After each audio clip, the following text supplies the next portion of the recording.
Hello, ladies and gentlemen. This is Eddie Marcus, spokesman and advocate for basic human rights for all people, coming before you today to make my comments available to you, consistent with what everyone else is doing. And I hope that there's something really uniquely special about what I'm saying that each of you can identify with. You know, I think about what's going on publicly before you, the American people, in relationship to your president, Donald Trump, and the problems that he has, and how he is trying to get you sidetracked by throwing stuff in about Hillary Clinton, emails and text messages and etc. Just to sidetrack you. Now, this is what I want you to think about. It says, if everything that Trump and the Republicans say in questions of impropriety of the FBI and Clinton is or should be dealt with just as Trump. Everything that they're saying about Miss Clinton and what they are alleging are problems by the Republicans. Many people think that they should be dealt with just like you're doing Trump. But what to me that says, to all of us Americans, is that these two candidates, Clinton and Trump, should never have been there. They should never have been put before the American people. They should never have been put before the American people. There's a special ignorance of the people that would allow such crude individuals to be their choices of future representation. How in the world can this happen? How in the world can a person like Donald Trump be put before the American people or Miss Clinton as their representative? I've spoken on it several times on various videos, and I'm sure that every time I come and make a presentation to you, I'm probably going to say something relative because it's constantly before us every day. It is problems that have been created by someone else that we as people, accepted and has allowed to happen. But I want to remind you that Trump's problems are not of Clinton's doings. They are his own. He is the one that's trying to destroy the USA. But by reviving hate, bigotry, racism, and his conduct, this is his conduct, it's unacceptable. Now, I know that you probably feel just as I do in relationship to Republicans and Democrats. If you're a Republican conservative, you know what thrills you when you hear it spoken or addressed. And at the same time, if you are a Democratic liberal or whatever on that span, it drives you sick. Whatever. Make the Republican conservatives happy. And vice versa. If you're in power, you're a Democrat, you think you got something going on, you're blessing your Democratic constituency, it drives the Republicans crazy. But here's the thing that gets you. The thing that gets you is, say, like you're driving the Republicans crazy, and they will attack everything that a Democrat is doing. And reverse. Republicans are doing their thing, Democrats were down on everything they're doing. Don't that make you sick? Doesn't that make your head spin? Let's just say when the Democrats are doing their thing, they are serving you. Let's just say when the Republicans are doing their thing, they are serving you. But you can bet your last money, it doesn't matter who's in office, there are a credible number of people that is not being served at all. Republican and Democrat. Here you are, shifted between what might be right to this term and wrong next, or reverse right the next and wrong this. You got to go through that crap every day. It's like you got to go dealing with a truth and a lie constantly a truth, a lie, a truth and a lie, a truth and a lie, just constantly. How do you get your psychic together? How do you get your mind right? How can you ever call yourself free? How can you be comfortable in life? How can you be happy? How can you be happy in that mess? Now, where did that mess come from? When you call this mess, because of what I just identified, and this is just a minute portion of it. But it happens because people do not care about one another. I can imagine if the story that was given to us about Adam and Eve is true, that Adam was extremely happy when he woke up one morning and found out he was not alone. Can you imagine somebody to talk to? Somebody to laugh and run and ask questions? Where you come from? Where you come from? How you get here? All these questions.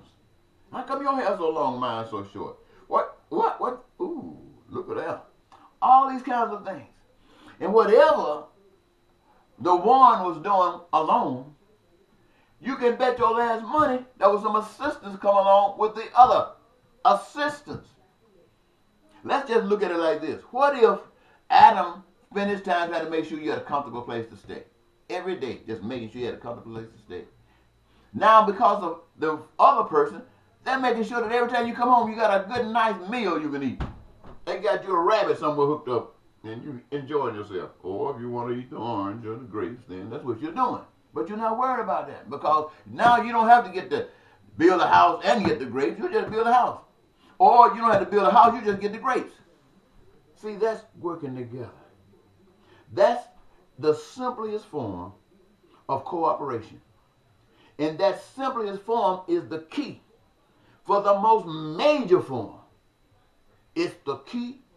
The simplest form is the key to the most major form.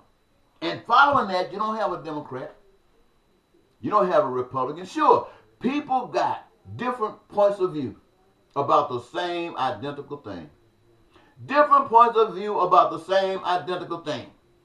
But if you're going to go forward with that stuff that you're evaluating and addressing it to the people, it has got to work for the people. I don't care how separate it is. If you're going to go forward, you got to make it work for the people, not for some.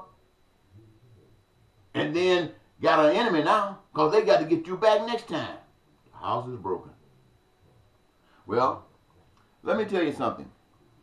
You have heard people talk about terrorism, and I have not heard many political people or people in power tell you the truth about terrorism. They just lie. Well, let me just give you a perspective I'm sure maybe many of you might not even agree with. But here's an example. In America, we just had a tax bill, I guess, tax legislation passed. Now, my contention is that terrorism is not some great hate, somebody just trying to destroy you because their God is greater than yours. All of that is a bunch of propaganda set up to justify the actions that people take against one another. Here is the truth for those of you who are looking for something different than what you are being told. With this tax legislation, in order to get it passed, you got to make the people think that it works for them. And if it doesn't work for them, you got to lie. And so, dealing with the legislation we've just passed, the people got lied to. They were only lied to because they are separate. Republican, Democrat, conservative, liberal. That's how the lie got through. Because they weren't together. They weren't on the same page looking out for each other. They were looking out for themselves. Looking out for themselves. Not us. Themselves. Now, when the politicians got there, what do you think they were doing? Were they looking out for you? Nah, that was a lie. They told you that they were going to look out for you. They were bought by people with money, rich people. That's why they got the system changed so you don't have public financing. Everybody got the same amount to go and display themselves before the nation? No. And if you don't have any money, in this case, I don't care how righteous you are. You can be Jesus Christ. You better change the world magically. Oh, you ain't getting nothing changed. You ain't got no money. Because nobody going to hear a word you say. Not on radio, television, or internet, anywhere. Well, you might get some on the internet, but they're not going to click on you because they don't want to hear your conversation. But this is what happens, ladies and gentlemen. They take these laws after they lied to you and got you to sign on the dotted line. And then all of a sudden, you start opening up, you start seeing those pages flap up, and you start looking in between the small print. And what do you find yourself doing? You find that the bulk of that tax breaks goes to the people who are the richest people in the country. Richest people in the country. They bought these politicians. These politicians lied to you, but these politicians are looking for their next check, their next support, and they're not getting it from you because they don't have to get it from you. They get it from the guys who got the money, the corporations, the big businesses, the powers that be, the who that hold themselves over you. That's how they get that money. And so you don't matter. Now, since the bulk of the tax breaks go to the super rich, then what happens to the middle class? The lies that the middle class were told, and you can get this little break right now in the middle class, you're not thinking. You're just thinking, hoping that things are going to be different. So you get that first little kickback that is reduced from what it used to be, but you're getting it. Then you get maybe another one, and you say, oh, this is cool. But then you find out something. You find out that everything that you have been benefiting from, the breaks, the regulations that have been designed to protect you, even though they weren't the best. I'm just giving you an example. They've been removed. Now benefits that you used to have, like health care, certain kinds of health care, you find out that they are gone now. You find out that the amount of money you have to pay for health care, for insurance, etc., is increased. Now they get more money out of your pocket they didn't put it in there. They already took it from you through taxation. Now, rather than take money that you passed the bill, applying yourself to play a part, now here's your part. Here's your part. You got to have a tax increase to make sure that if anybody can get any additional health care, you're getting any additional health, financial help for school or some other stuff, we got to raise your taxes so that you do. Because there are people up there and giving you nothing. They already taking trillions of dollars overseas to make sure you don't get it. Now, what happens when the middle class finds themselves stressed out? When they went along with the conservative because they thought the conservative was going to help them. They didn't want to hook nothing to no poor. So now they're finding out that they're not moving up, they're moving down. In other words, they're becoming poor. So if the middle class is becoming poor, what about the poor that's already poor? They hold up their hands to God and say, where are you? Help, can you please come to our rescue? But God is not coming to no rescue like that. God has put the ability to make it right in our hands. And even if they don't make it right, He has given each of us individual ability to resist. Just resist it. What the outcome is, don't you worry about it. You just resist. Now, that's easier said than done, but there it is. Because that is not what happened. People get frustrated. People get angry. You walk down the street, you see people riding around with nice cars. You'd like to have a car. Your world ain't built on it, but you'd like to have a nice car. You walk around, you see people with nice homes, and you would like to have a home, not just an apartment or sleeping in behind dumpsters and trash cans and in the park. You don't really like that. Now, these are people who just are hopeless. There are a lot of people in these positions who are not hopeless. They get pissed off. And so when they see themselves hurting like this, they look at the middle class who have come down to poverty a little bit. But the middle class is not trying to help the situation. They're just trying to help themselves. You look at those people who are not filthy rich, you know they're not going to help you because they don't care about you. And the people that's filthy rich laugh at it trying to figure out how much more money they can get out of you. And I say money because money in America and on earth is God. Let me remind you, when I speak of money in terms of my presentation to you, I'm speaking in relationship to the tool that's used by the anti-God to keep you confused, abused, in a position so they can always exploit you. So what do these guys do? They say, hell no. So all of a sudden now, they don't even care about the middle class. They don't care about the poor. They don't care about your children. They don't give a darn or anything about you. Why? Because you don't give a darn about anything of them. Neither does God in their minds, because what you taught was a misconception of God. And so they just say, to hell with all of you. So they go and get whatever they can to destroy. They don't, and to let you know they don't care. They make sure that it's hooked to them. They'll destroy themselves and pray to God that they can take down any of you uncaring people that they got to deal with every day, and make sure that the rest of the world has to deal with you no longer. Because they are mad as hell. And what are they mad about? They're mad because you don't care about them.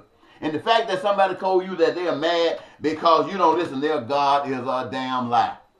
That's propaganda trying to keep you confused. These people, why do you think in a nation that we call the richest nation in the world, United States of America, I'm not saying it is, but that's what they say, you got more people in prisons and jails than anywhere else in the world.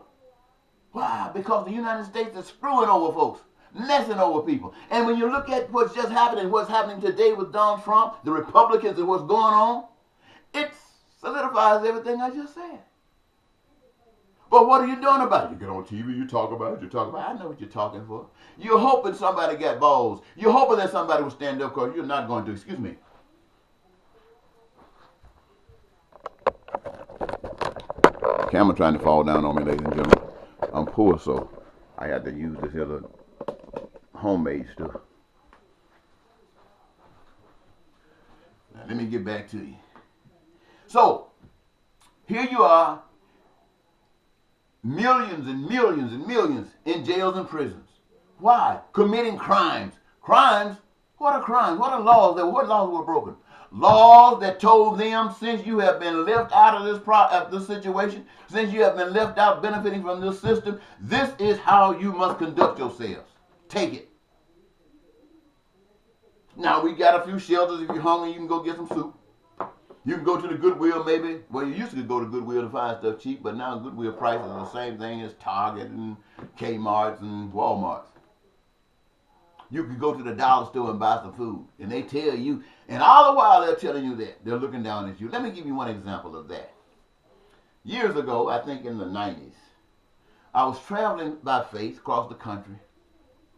Traveling by faith means you don't have the money. You just going because what you're trying to do is well, it's good, and you trust that if you keep on hanging on, you'll be able to do it. So I'm going across the country. I end up in some place called, someplace in Iowa, Sioux City, Iowa, I believe. And when I go around, I'm not going around to the rich folks. You heard what I just got through saying about rich folks? I'm not selling. So I go where poor people are. I end up going to the shelters. Now, I'm traveling on faith. Nope, really, people don't, if I don't tell people that I'm there, if I don't say to people what I'm doing, what I need, they can't help me because they don't know. But when you go and say, well, I want to find where the poor, so you go where the poor people are to see what's going on, to observe. And so I went to a shelter. And let me tell you something, ladies and gentlemen. It was like a nice place where people come to have meals. You know, like the gospel unions and stuff like this.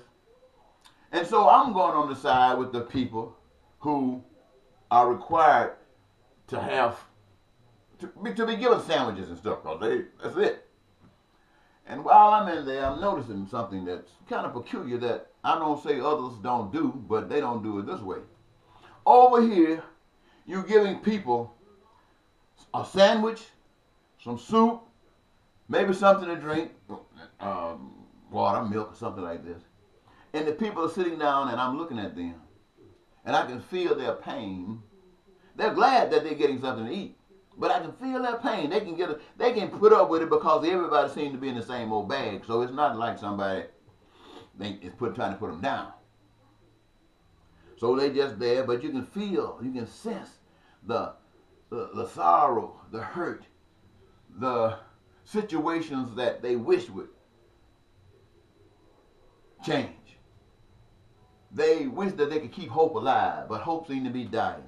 And while I'm sitting there watching, I look over to the left, and I see there's a wall there that has a lot of glass.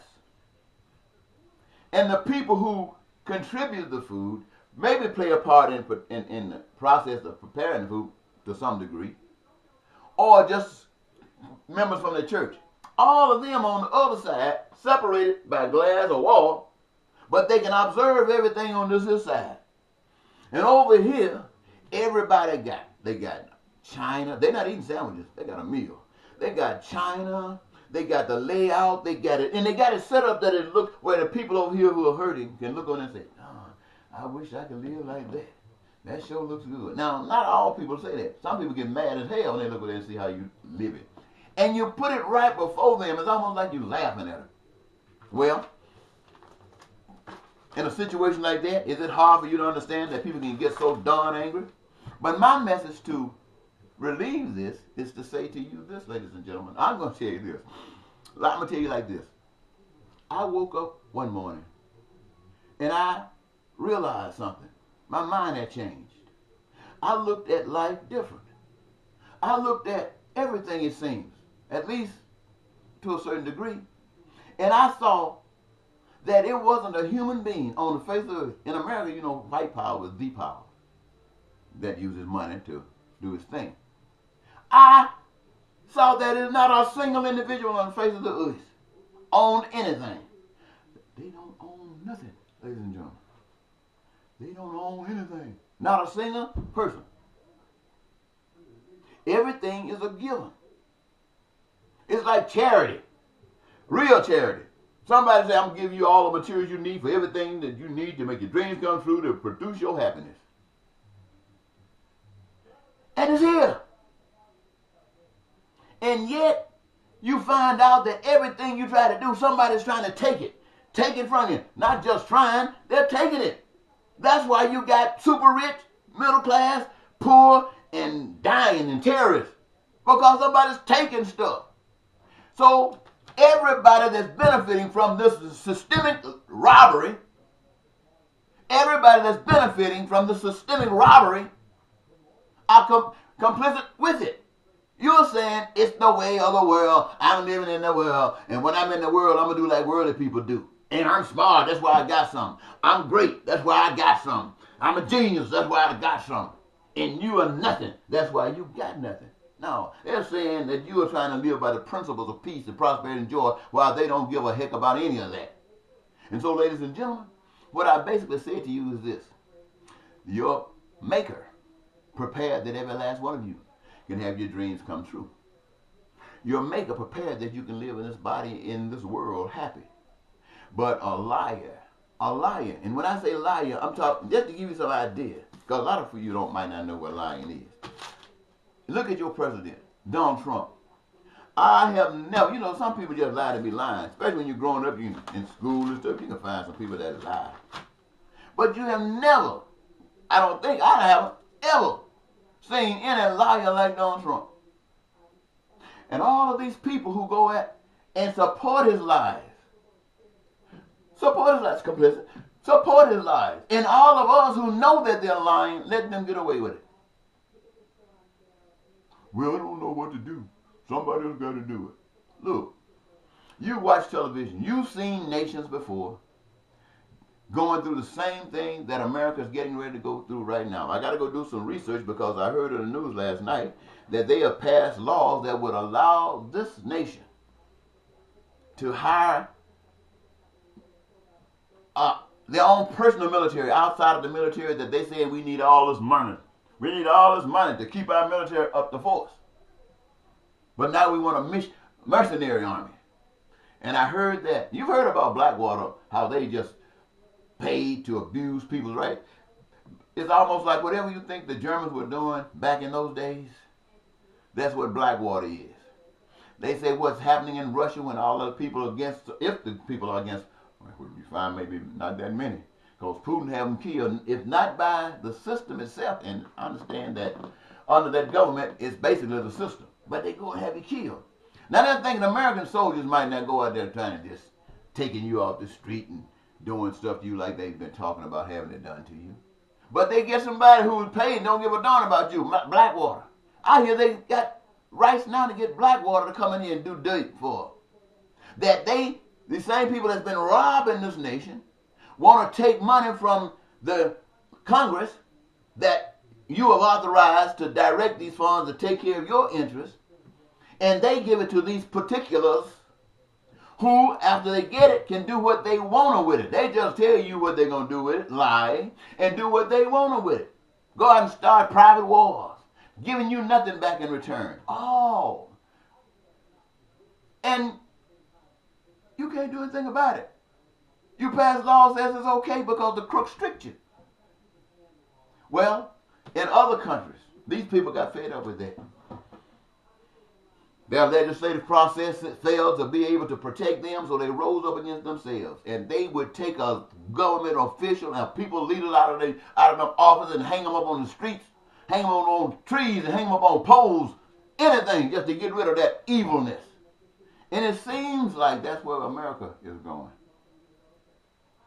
It seems like the institutions that America has taken over time to protect them are being torn down by one of the most evil people in government that America has ever known. And we're sitting around talking. If 1 million women can get up and say, me too, and a couple of little attachments get up and say, we're going to do something about it, and they hit these streets, where are the people who got all these other problems? The poor people. I ain't got no money to get there. You ain't got to go there. Go right where you at. Where are the people who are looking for health care that don't have it? Where are the people who are looking for housing that don't have it? Why aren't you with them? Instead of 1 million people on the streets, why isn't there 100 million people on the streets saying we ain't gonna take it no more? Where are those? Where are you? If you're not there, you're saying you're gonna take it. And that's what you're doing. You're taking it. Anything they throw at you, you're complaining, but you're taking it. And women, let me ask you this. What is your agenda? I hear you telling everybody, go in there, go stand out there, and what you do is go and fight for your rights. Not only that, get in office and protect your rights. Let me ask you, is that your vision? Is that what you got to offer? What difference is that than what the men offer? What difference is that than what the Republicans and the Democrats are offering? That's why they ask the 99% of you out there in the street protesting, but what is your solution? What do you offer? Well, I'm sure there were people amongst